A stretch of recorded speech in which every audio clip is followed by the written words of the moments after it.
Want a career where you're the boss while building a trustworthy brand? Let's dive into how you can become a State Farm agent, a rewarding path that lets you run your own business under their established framework. Step 1.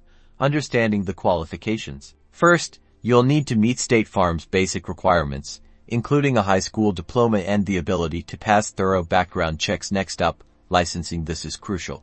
Specifically, you'll need to obtain the necessary licenses the state you want to operate in. This involves passing state-specific exams covering property, casualty, life, and health insurance. Study hard. There are many online resources and courses to prepare you.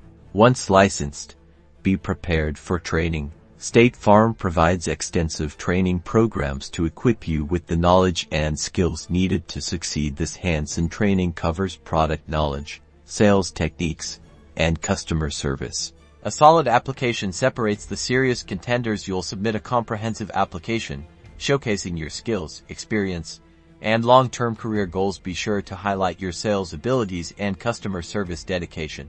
The core of this agent role revolves around customer interactions, providing exceptional service and building lasting relationships. Focus on excellent interpersonal skills and a commitment to helping people. Finally, embrace the entrepreneurial spirit. As a State Farm agent, you manage your own business, building a book of clients and driving your own success. This role offers the freedom of entrepreneurship with brand backing. Are you ready to start